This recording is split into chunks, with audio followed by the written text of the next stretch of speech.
ಸ್ನೇಹಿತರೆ, ಚರಿತ್ರೆಯ ಮತ್ತೊಂದು ವಿಡಿಯೋಗೆ ನಿಮಗೆಲ್ಲ ಪ್ರೀತಿಯ ಸ್ವಾಗತ. ಸಿದ್ದು ಮೂಸೇವಾಲಾ ಎಂಬ ರ್ಯಾಪ್ ಗಾಯಕನ ಹತ್ಯೆಯು ಇಡೀ ಭಾರತವನ್ನೇ ಬೆಚ್ಚಿ ಬೀಳಿಸಿತ್ತು. ಈ ಹತ್ಯಾಕಾಂಡದ ನಂತರ ಖ್ಯಾತ ನಟ ಸಲ್ಮಾನ್ ಖಾನ್ಗೆ ಅನೇಕ ಕೊಲೆ ಬೆದರಿಕೆಗಳು ಬಂದವು.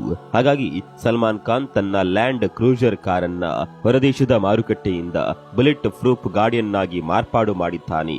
ಈಗ ಸಲ್ಮಾನ್ ಖಾನ್ನ ಬಳಿ ಐಷಾರಾಮಿ ಕಾರುಗಳಾದ Lexus LX 470, Porsche, Range Rover, autobiography ಹಾಗೂ ಮರ್ಸಿಡಿಸ್ ಬೆನ್ಸ್ GLS ಕ್ಲಾಸ್ ಎಂಬಿತ್ಯಾದಿ ಕಾರುಗಳಿದೆ. ಈ ಎಲ್ಲಾ ಕಾರುಗಳನ್ನ ಬುಲೆಟ್ ಪ್ರೂಫ್ ಗಾಡಿಗಳನ್ನಾಗಿ ಮಾರ್ಪಾಡು ಮಾಡಬಹುದಿತ್ತು. ಆದರೂ ಯಾಕೆ ಸಲ್ಮಾನ್ ಖಾನ್ ತನ್ನ ಲ್ಯಾಂಡ್ ಕ್ರೂಸರ್ ಗಾಡಿಯನ್ನೇ ಬುಲೆಟ್ ಪ್ರೂಫ್ ಗಾಡಿಯನ್ನಾಗಿ ಮಾರ್ಪಡಿಸಿದ? ಕೇವಲ ಸಲ್ಮಾನ್ ಖಾನ್ ಅಷ್ಟೇ ಅಲ್ಲದೆ ರಾಹುಲ್ ಗಾಂಧಿ, ರಾಜ್ ಠಾಕ್ರೆ ಹಾಗೂ ನವಜೋತ್ ಸಿಂಗ್ ರಂತಹ ಅನೇಕ ರಾಜಕಾರಣಿಗಳು, ಚಿರಂಜೀವಿಯಂತಹ ಟಾಪ್ ಸೆಲೆಬ್ರಿಟಿಗಳು ಸಹ ಜನರ ಮಧ್ಯೆ ಓಡಾಡಲು ಶಸ್ತ್ರ ಸಜ್ಜಿತ ಲ್ಯಾಂಡ್ ಕ್ರೂಸರ್ ಕಾರ್ ಅಂದರೆ ಆರ್ಮರ್ಡ್ ಲ್ಯಾಂಡ್ ಕ್ರೂಸರ್ ಅನ್ನೇ ಅತಿ ಹೆಚ್ಚು ಬಳಸ್ತಾರೆ. ಅಷ್ಟೇ ಅಲ್ಲದೆ ನಮ್ಮ ದೇಶದ ಪ್ರಧಾನ ಮಂತ್ರಿಗಳಾದ ಶ್ರೀ ನರೇಂದ್ರ ಮೋದಿಯವರು ರಿಪಬ್ಲಿಕ್ ಡೇ ಪರೇಡ್ ನಲ್ಲಿ ರೇಂಜ್ ರೋವರ್ ಕಾರ್ನಲ್ಲಿ ಕಂಡ್ರು ಜನರ ಮಧ್ಯೆ ಓಡಾಡಲು ಅತಿ ಹೆಚ್ಚು ಬಳಸುವುದು ಆರ್ಮರ್ಡ್ ಲ್ಯಾಂಡ್ ಕ್ರೂಸರ್ ಕಾರನ್ನೇ. ವಿಶ್ವದಲ್ಲಿ ಅದೆಷ್ಟೋ ಬಗೆಯ ಬೆಲೆ ಬಾಳುವ ದುಬಾರಿ ಕಾರುಗಳಿದ್ರು ಆರ್ಮರ್ಡ್ ಲ್ಯಾಂಡ್ ಕ್ರೂಸರ್ ಕಾರನ್ನೇ ಅತಿ ಹೆಚ್ಚು ಬಳಸಲು ಕಾರಣವೇನು? ಬೇರೆ ಕಾರುಗಳಲ್ಲಿ ಇರದಂತಹ ವಿಶೇಷತೆ ಲ್ಯಾಂಡ್ ಕ್ರೂಸರ್ ಕಾರ್ನಲ್ಲಿ ಅಂತದ್ದೇನಿದೆ? ಇಂದಿನ ಈ ವಿಡಿಯೋದಲ್ಲಿ ಲ್ಯಾಂಡ್ ಕ್ರೂಸರ್ ಕಾರ್ನ ಕುರಿತಾದ ಕೆಲವೊಂದು ರೋಚಕ ಸಂಗತಿಗಳನ್ನ ತಿಳಿಯೋಣ.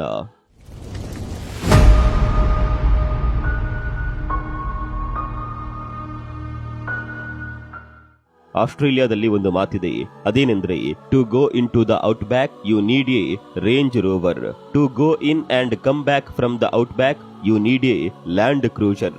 ಅಂದ್ರೆ ಹಿನ್ನಾಡಿಗೆ ಹೋಗಲು ರೇಂಜ್ ರೋವರ್ ಬೇಕು, ಆದರೆ ಎಂತಹ ಕ್ಲಿಷ್ಟಕರವಾದ ದಾರಿಯಲ್ಲಿ ಹೋಗಿ ಸುರಕ್ಷಿತವಾಗಿ ಹಿಂತಿರುಗಿ ಬರಲು ನಿನಗೆ ಲ್ಯಾಂಡ್ ಕ್ರೂಸರ್ ಬೇಕು ಎಂದು ಈ ಮಾತಿನಲ್ಲಿ ಲ್ಯಾಂಡ್ ಕ್ರೂಸರ್ ಗಾಡಿಯ ಮಹತ್ವ ಎಂತದ್ದು ಎಂಬುದನ್ನ ಹೇಳಲಾಗಿದೆ.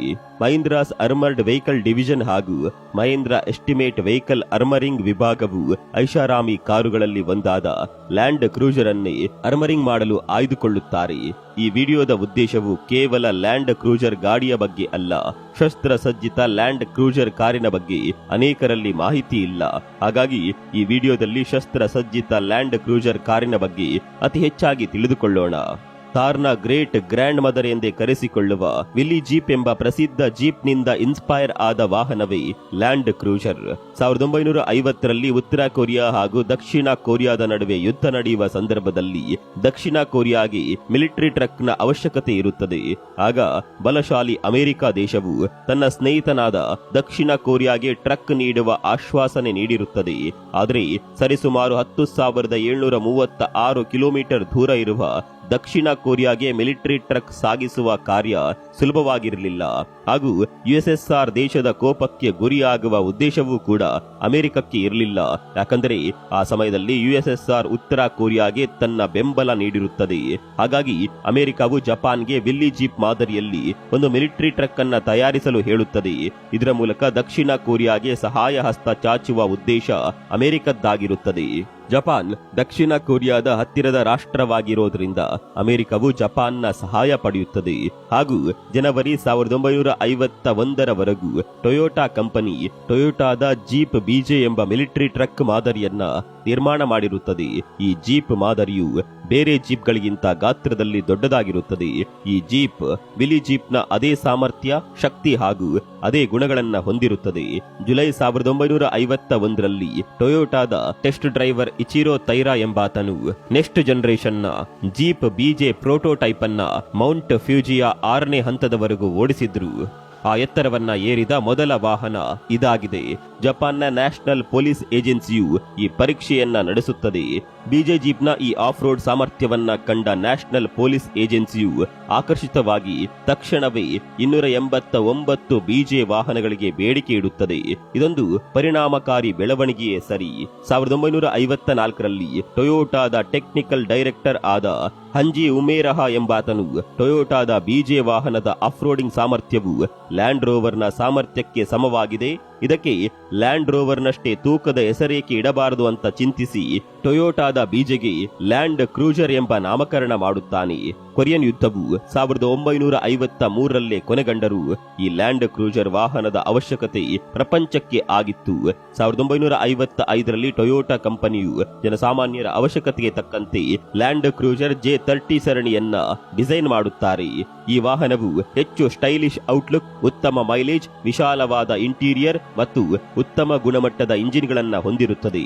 ಈ ವಾಹನವನ್ನ ಯುಎಸ್ಎಗೆ ರಫ್ತು ಮಾಡುವ ಪ್ರಮುಖ ಉದ್ದೇಶ ಟೊಯೋಟಾ ಕಂಪನಿದ್ದಾಗಿರುತ್ತದೆ. ಯಾಕಂದರೆ ವಿಶ್ವದಲ್ಲಿಯೇ ಯುಎಸ್ಎಯಲ್ಲಿ ಆಟೋಮೊಬೈಲ್ ಇಂಡಸ್ಟ್ರಿಯು ಅತಿ ವೇಗವಾಗಿ ಬೆಳೆಯುತ್ತಿದ್ದ ಮಾರುಕಟ್ಟೆಯಾಗಿತ್ತು. 1958ರಲ್ಲಿ ಟೊಯೋಟಾ ಲ್ಯಾಂಡ್ ಕ್ರೂಜರ್ನ ಒಂದೇ ಒಂದು ಯೂನಿಟ್ ಮಾತ್ರ ಯುಎಸ್ಎಯಲ್ಲಿ ಮಾರಾಟವಾಗಿರುತ್ತದೆ. ಕಾಲಕ್ರಮೇಣ ಟೊಯೋಟಾ ಲ್ಯಾಂಡ್ ಕ್ರೂಜರ್ ವಿಶ್ವವಿಖ್ಯಾತಿ ಪಡೆಯುತ್ತದೆ. ಇದರ ಪ್ರಸಿದ್ಧತೆ ಪ್ರಪಂಚದ ಮೂಲೆ ಮೂಲೆಗೂ ಹರಡುತ್ತದೆ. 1965ರ ಸರಿಸುಮಾರಿನಲ್ಲಿ ಲ್ಯಾಂಡ್ ಕ್ರೂಜರ್ ವಾಹನವು ಯುಎಸ್ಎಯಲ್ಲಿ ಅತಿ ಹೆಚ್ಚು ಮಾರಾಟಕ್ಕೊಳಗಾದ ವಾಹನಗಳಲ್ಲಿ ಒಂದಾಗಿರುತ್ತದೆ. ಆದರೆ 1960-70ರ ಆಸುಪಾಸಿನಲ್ಲಿ ಟೊಯೋಟಾ ಕಂಪನಿಯು ಲ್ಯಾಂಡ್ ಕ್ರೂಜರ್ ಅನ್ನ ಜನಸಾಮಾನ್ಯರ ಅವಶ್ಯಕತೆಗೆ ತಕ್ಕಂತೆ ಮಾರ್ಪಡಿಸುತ್ತಾದರೂ ಅದರ ಆಫ್ ರೋಡಿಂಗ್ ಸಾಮರ್ಥ್ಯವನ್ನ ಮನದಟ್ಟು ಮಾಡಿಕೊಂಡು ಅದರ ನ್ಯೂ ಜನರೇಷನ್ನ ಅವತರಣಿಕೆಯನ್ನ ಬಿಡುಗಡೆ ಮಾಡಲು ತೀರ್ಮಾನ ಮಾಡುತ್ತದೆ. ಹೀಗೆ 1960ರಲ್ಲಿ J50 ಬಿಡುಗಡೆಯಾದರೆ J60, J80 ಮಾದರಿ ವಾಹನಗಳನ್ನ ತದನಂತರ ಬಿಡುಗಡೆ ಮಾಡಲಾಯಿತು. ಹೀಗೆ ಕಾಲಕ್ರಮೇಣ ಲ್ಯಾಂಡ್ ಕ್ರೂಜರ್ನ ಹೊಸ ಅವತರಣಿಕೆಗಳು ಹೊಸ ಆವಿಷ್ಕಾರಗಳೊಂದಿಗೆ ಲಾಂಚ್ ಆಗತೊಡಗಿದವು. 1998ರಲ್ಲಿ J100 ಲಾಂಚ್ ಆಯಿತು. ಇದು ಲ್ಯಾಂಡ್ ಕ್ರೂಜರ್ನ ಮ್ಯಾಕ್ಸಿಮಮ್ ಸೈಜ್ ಆಗಿತ್ತು. ಇದರ ಪಾಪ್ಯುಲಾರಿಟಿಗೆ ತಕ್ಕಂತೆ ವಿಶ್ವದ ಶ್ರೀಮಂತರೆಲ್ಲರ ಗಮನ ಈ ವಾಹನವನ್ನ ಖರೀದಿಸುವುದರಲ್ಲಿತ್ತು. ಈಗಿನ ಅತಿ ಹೆಚ್ಚು ವಿಐಪಿಗಳ ಬಳಿ J200, J300 ಗಾಡಿಗಳು ಕಾಣಸಿಗುತ್ತವೆ. ಸಲ್ಮಾನ್ ಖಾನ್ ಬಳಿ ಇರುವ ಲ್ಯಾಂಡ್ ಕ್ರೂಜರ್ J200 ಸರಣಿಯದ್ದಾಗಿರುತ್ತದೆ. ಇದನ್ನೇ ಈಗ ಸಲ್ಮಾನ್ ಖಾನ್ ಬುಲೆಟ್ ಪ್ರೂಫ್ ವಾಹನವನ್ನಾಗಿ ಮಾರ್ಪಡಿಸಿಕೊಂಡಿದ್ದಾರೆ. ಹಾಗೂ ಪಿಎಂ ಮೋದಿ ಅವರ ಲ್ಯಾಂಡ್ ಕ್ರೂಜರ್ ವಾಹನವೂ ಸಹ ಆಫ್ಟರ್ ಮಾರ್ಕೆಟ್ ಕಸ್ಟಮೈಸೇಷನ್ ನಿಂದ ಆರ್ಮರಿಂಗ್ ಮಾಡಲಾಗಿದೆ. ಅಷ್ಟೇ ಅಲ್ಲದೆ ವಿಶ್ವದಲ್ಲೇ ಅನೇಕ ರಾಜಕೀಯ ನಾಯಕರು ಆರ್ಮರ್ಡ್ ಲ್ಯಾಂಡ್ ಕ್ರೂಜರ್ ಗಳನ್ನ ಬಳಸುತ್ತಿದ್ದಾರೆ. ಆದರೆ ಇದೇ ವಾಹನವು ಯಾಕೆ ಅತಿ ಹೆಚ್ಚು ಬುಲೆಟ್ ಪ್ರೂಫ್ ಆರ್ಮರ್ಡ್ ವಾಹನವಾಗುತ್ತದೆ? ಇದರಷ್ಟೇ ಬಲಿಷ್ಠತೆ ಹೊಂದಿರುವ ರೇಂಜ್ ರೋವರ್ ಗಾಡಿಯು ಯಾಕೆ ಆರ್ಮರಿಂಗ್ಗೆ ಸೂಕ್ತವಲ್ಲ?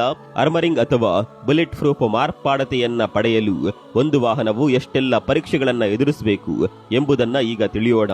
ಮೊದಲನೇದಾಗಿ ಆರ್ಮರಿಂಗ್ ಎಂದರೇನು? ಬುಲೆಟ್ ಪ್ರೂಫ್ ಮಾನ್ಯತೆಯನ್ನ ಯಾಕೆ ಪಡಿಬೇಕು? ಕೆನಡಿಯನ್ ಸೆಕ್ಯೂರಿಟಿ ಕಂಪನಿಯಾದ INKAS ವಿಶ್ವವಿಖ್ಯಾತ ಆರ್ಮರ್ ಮ್ಯಾನುಫ್ಯಾಕ್ಚರ್ ಪ್ರಕಾರ ಒಂದು ಸಾಧಾರಣ ವಾಹನವನ್ನ ಶಸ್ತ್ರಸಜ್ಜಿತ ವಾಹನವನ್ನಾಗಿ ಬದಲಾಯಿಸಲು 4 ಪ್ರಮುಖ ಹಂತಗಳಿದೆ. ಆರ್ಮರ್ಡ್ ವೆಹಿಕಲ್ ನ ಫ್ರೇಮ್ ನಲ್ಲಿ ಮೊಟ್ಟ ಮೊದಲನೇದಾಗಿ ಸೇರಿಸುವ ವಸ್ತುವೆಂದರೆ ballistic grade steel. Ballistic grade steel ನ ವಿಶೇಷತೆ ಏನಂದ್ರೆ ಇದು ಎಂತಹ ಬುಲೆಟ್ ಅಥವಾ ಎಕ್ಸ್ಪ್ಲೋಸಿವ್ ಗಳ ಎನರ್ಜಿಯನ್ನ ತಡೆಯೋದ್ರಲ್ಲಿ ಯಶಸ್ವಿಯಾಗಿದೆ. ಇದರಿಂದ ವಾಹನದಲ್ಲಿರುವವರಿಗೆ ಹೈ ಲೆವೆಲ್ ಸೆಕ್ಯೂರಿಟಿ ಇರುತ್ತದೆ. ಎರಡನೇದಾಗಿ ಸೇರಿಸುವುದು ಬ್ಯಾಲಿಸ್ಟಿಕ್ ಗ್ಲಾಸ್. ಇದು ಸಾಧಾರಣ ಗ್ಲಾಸ್ಗಿಂತ ವಿಶೇಷವಾಗಿರುತ್ತದೆ. ಇದನ್ನ ಬುಲೆಟ್ ಪ್ರೂಫ್ ಗ್ಲಾಸ್ ಅಂತಾನು ಕರೀತಾರೆ. ಈ bullet proof glass lead glass ಹಾಗೂ ಪಾಲಿಕಾರ್ಬನೇಟ್ ಸಬ್ಸ್ಟೆನ್ಸ್ ನ ಮಿಶ್ರಣವಾಗಿದೆ. ಇದರಿಂದ ಕಾರ್ನ side window, window shield, rear ವಿಂಡೋಗಳು ಎಂತಹ ಕಠಿಣ ದಾಳಿಯಾದರೂ ಒಡೆಯೋದಿಲ್ಲ ಎಂದು ಹೇಳಲಾಗುತ್ತದೆ. ಮೂರನೇದಾಗಿ ಸೇರಿಸೋದು ರೋಬರ್ಟ್ ಬಂಪರ್ಸ್ ಹಾಗೂ ಟೈರ್ಗಳು. ಆರ್ಮರ್ಡ್ ವಾಹನಗಳಲ್ಲಿ ಭಾರಿ ಗಾತ್ರದ ಬಂಪರ್ಸ್, ಪಂಚರ್ ರಹಿತ, ಬ್ಲಾಸ್ಟ್ ರಹಿತ ಟೈರ್ಗಳನ್ನ ಬಳಸಲಾಗುತ್ತದೆ. ನಾಲ್ಕನೇದಾಗಿ ಹಾಗೂ ಪ್ರಮುಖವಾಗಿ ರೀಬಿಲ್ಟ್ ಮೆಕ್ಯಾನಿಸಮ್ ಅನ್ನ ಬಳಸಲಾಗುತ್ತದೆ. ಅಂದ್ರೆ ಉತ್ತಮ ಗುಣಮಟ್ಟದ ಮತ್ತು ಅತಿ ಹೆಚ್ಚು ಪ್ರಮಾಣದ ಸ್ಟೀಲ್ ಹಾಗೂ ಗ್ಲಾಸ್ ಗಳನ್ನ ವಾಹನಕ್ಕೆ ಅಳವಡಿಸಲಾಗುತ್ತದೆ. ಈ ತೂಕವನ್ನ ಹೊರಲು ಮಾಡಿಫೈಡ್ ಬ್ರೇಕ್ಸ್, ಸಸ್ಪೆನ್ಷನ್ ಮತ್ತು ಇಂಜಿನ್ ಕಾಂಪೊನೆಂಟ್ ಗಳನ್ನ ಉಪಯೋಗಿಸಲಾಗುತ್ತದೆ. ಆರ್ಮರಿಂಗ್ ನ ನಂತರ ವಾಹನದ ತೂಕವು ಹೆಚ್ಚಾಗೋದ್ರಿಂದ ಇದನ್ನ ಓಡಿಸುವವರಿಗೆ ವಿಶೇಷ ಅನುಭವವನ್ನ ನೀಡುತ್ತದೆ. ಈ ಎಲ್ಲ ಬದಲಾವಣೆಯ ನಂತರ ವಾಹನಗಳನ್ನ ಅನೇಕ ರೀತಿಯ ಟೆಸ್ಟ್ ಗಳಿಗೆ ಒಳಪಡಿಸಲಾಗುತ್ತದೆ. ಮೊದಲನೇದಾಗಿ ಬೆಲಿಸ್ಟಿಕ್ ಟೆಸ್ಟ್. ಇದರಲ್ಲಿ ಹೈ ಪವರ್ ಅಸಾಲ್ಟ್ ರೈಫಲ್ ಗಳಿಂದ ವಾಹನವನ್ನ ಶೂಟ್ ಮಾಡಲಾಗುತ್ತದೆ. ಎರಡನೇದು ಬ್ಲಾಸ್ಟ್ ಟೆಸ್ಟ್. ಇದರಲ್ಲಿ ವಾಹನದ ರೂಫ್ ಹಾಗೂ ವಿವಿಧ ಭಾಗಗಳನ್ನ ಗ್ರೆನೇಡ್ ನಿಂದ ಸಿಡಿಸಲಾಗುತ್ತದೆ. ಈ ಟೆಸ್ಟ್ಗಳು ನಡೆಯುವಾಗ ವಾಹನದ ಒಳಗೆ ಒಂದು ಡಮ್ಮಿಯನ್ನ ಕೂಡ ಇರಿಸಿ ಅದರ ಸುರಕ್ಷತೆಯನ್ನ ಅಳೆಯಲಾಗುತ್ತದೆ. ಈ ಎಲ್ಲಾ ಟೆಸ್ಟ್ಗಳಿಂದ ಈ ವಾಹನಗಳಿಂದ ಬದುಕುಳಿಯುವ ಶೇಕಡಾವಾರು ಸಂಖ್ಯೆಯನ್ನ ಅಂದ್ರೆ ರೇಟ್ ಆಫ್ ಸರ್ವೈವಲ್ ಅನ್ನ ಕಂಡುಹಿಡಿಯುತ್ತಾರೆ.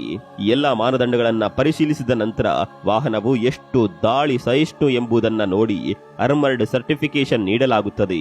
ಅರ್ಮರ್ಡ್ ವೆಹಿಕಲ್ ಮ್ಯಾನುಫ್ಯಾಕ್ಚರಿಂಗ್ ಸಂಸ್ಥೆಯಾದ INKAS ನಲ್ಲಿ ನಿರ್ಮಿತವಾದ ಅರ್ಮರ್ಡ್ ವೆಹಿಕಲ್ಗಳು ಸರಿಸುಮಾರು 780 ಸುತ್ತುಗಳಷ್ಟು 5.56 mm ಹಾಗೂ 7.62 mm ಗುಂಡಿನ ದಾಳಿಯನ್ನ ತಡೆಯುತ್ತದೆ. ಇದರೊಂದಿಗೆ ಭಾರಿ ಪ್ರಮಾಣದ ಗ್ರೆನೇಡ್ ದಾಳಿಯನ್ನ ಸಹ ಇದು ತಡೆಯುತ್ತದೆ. ಇದರ ಹೊರತಾಗಿಯೂ ಬೆಲಿಸ್ಟಿಕ್ ಪ್ರೊಟೆಕ್ಷನ್ ಎಂಬ ವಿಶೇಷ ತಂತ್ರಜ್ಞಾನದ ಹಂತವು B1 ರಿಂದ B7 ರೇಂಜ್ ನವರೆಗೂ ಇದೆ. ಈ ಹಂತದ ಅನುಸಾರ ಯಾವ ಗಾತ್ರದ ಬುಲೆಟ್ ಅನ್ನ ಕೂಡ ಇದು ಸಹಿಸುತ್ತದೆ. ಸಲ್ಮಾನ್ ಖಾನ್ ಹಾಗೂ ಮೋದಿ ಅವರ ಅರ್ಮರ್ಡ್ ವೆಹಿಕಲ್ ನ ಲೆವೆಲ್ ಸರಿಸುಮಾರು ಒಂದೇ ಆಗಿದ್ರು ಮೋದಿ ಅವರ ವೆಹಿಕಲ್ ಅತಿ ಹೆಚ್ಚು ಗ್ರೆನೇಡ್ ದಾಳಿಯನ್ನ ಸಹಿಸುವ ತಂತ್ರಜ್ಞಾನ ಹೊಂದಿದೆ. ವೀಕ್ಷಕರೇ, ಈಗಾಗಲೇ ಅರ್ಮರಿಂಗ್ ನ ಬಗ್ಗೆ ಮಾಹಿತಿಯನ್ನ ಹೊಂದಿದ್ದೀರಿ. ಇದರ ಮೋಟಿವ್ ಕೇವಲ ವಾಹನದಲ್ಲಿರುವ ಜೀವನ ಸುರಕ್ಷತೆ ಮಾತ್ರವಾಗಿದೆ. ಹಾಗಾಗಿ ಅರ್ಮರಿಂಗ್ ಒಂದೇ ಸಾಲದು, ವಾಹನದ ಆಫ್ ರೋಡಿಂಗ್ ಸಾಮರ್ಥ್ಯವೂ ಕೂಡ ಇಲ್ಲಿ ಪ್ರಮುಖ ಪಾತ್ರ ವಹಿಸುತ್ತದೆ. ಯಾಕಂದ್ರೆ ಹಲವು ಬಾರಿ ಗ್ರೆನೇಡ್ ಬುಲೆಟ್ ದಾಳಿಯಾದ ನಂತರವೂ ಸಹ ವಾಹನ ಚಲನೆಯಲ್ಲಿರುತ್ತದೆ. ಇದು ವಾಹನದಲ್ಲಿರುವ ವಿಐಪಿಯ ಪ್ರಾಣಕ್ಕೆ ಗೊತ್ತಾಗಿರುತ್ತದೆ. ಹಾಗಾಗಿ ಲ್ಯಾಂಡ್ ಕ್ರೂಜರ್ ವಾಹನವು ಎಲ್ಲ ಭದ್ರತಾ ದೃಷ್ಟಿಯಿಂದ ವಿಶ್ವಾಸಾರ್ಹ ಎಂದು ನಂಬಲಾಗಿದೆ. ಈ ವಿಶ್ವಾಸದ ವಿಷಯದಲ್ಲಿ ಟೊಯೋಟಾ ಕಂಪನಿಯೇ ಸಾಟಿ. ಪ್ರೋಬ್ಸ್ ಹಾಗೂ JD ಪವರ್ ನಡೆಸಿದ ಸಂಶೋಧನೆಯ ಪ್ರಕಾರ ರಿಯಾಬಿಲಿಟಿಯಲ್ಲಿ ಟೊಯೋಟಾ ಕಂಪನಿ ಅಗ್ರಗಣ್ಯವಾಗಿದೆ. ಆದರೆ ಐಷಾರಾಮಿ SUV ಕಾರುಗಳ ನಿರ್ಮಾತೃಗಳನ್ನ ನೋಡಿದ್ರೆ, ಉದಾಹರಣೆಗೆ ರೇಂಜ್ ರೋವರ್ ಹಾಗೂ ಇತರೆ ಜರ್ಮನ್ ಬ್ರ್ಯಾಂಡ್ ರಿಯಾಬಿಲಿಟಿ ಟೆಸ್ಟ್ ನಲ್ಲಿ ಕೆಲ ರ್ಯಾಂಕ್ ಗಳನ್ನ ಹೊಂದಿದ್ದಾರೆ. ಇದು ಕೇವಲ ಬ್ರ್ಯಾಂಡ್ಗಳ ವಿಚಾರವಾದರೆ, ಮಾಡೆಲ್ಗಳ ವಿಚಾರಕ್ಕೆ ಬಂದರೆ ಲ್ಯಾಂಡ್ ಕ್ರೂಜರ್ ಪ್ರಪಂಚದಲ್ಲೇ ಅತಿ ಹೆಚ್ಚು ವಿಶ್ವಾಸಾರ್ಹ ಕಾರ್ ಎಂದು ಹೇಳಲಾಗುತ್ತದೆ. ಇದರ ಬಗ್ಗೆ ಪ್ರಮುಖ ಕಾರ್ ಮಾರಾಟ ವೆಬ್ಸೈಟ್ ನಲ್ಲಿ 15 ಮಿಲಿಯನ್ ಕಾರುಗಳನ್ನ ಸಂಶೋಧಿಸಿ ಯಾವ ಕಾರನ್ನ ಅತಿ ದೀರ್ಘಕಾಲದವರೆಗೂ ಬಳಸಿದ್ದಾರೆ ಅನ್ನೋದನ್ನ ಪತ್ತೆ ಹಚ್ಚಿದಾಗ ಸಿಕ್ಕಿದ ಸಂಗತಿ ಏನಂದ್ರೆ, ಲ್ಯಾಂಡ್ ಕ್ರೂಜರ್ ಕಾರನ್ನೇ ಅತಿ ಹೆಚ್ಚು ಕಾಲ ಬಳಸಲಾಗಿದೆ. ಯಾಕಂದ್ರೆ ಅದರ ರಿಯಾಬಿಲಿಟಿ ಹೆಚ್ಚಿರೋದ್ರಿಂದ. ಅಷ್ಟೇ ಅಲ್ಲದೆ ವಿಶ್ವದ ಟಾಪ್ ಕಾರುಗಳಲ್ಲಿ ಟೊಯೋಟಾದ 4 ವೆಹಿಕಲ್ಗಳು ಇದೆ.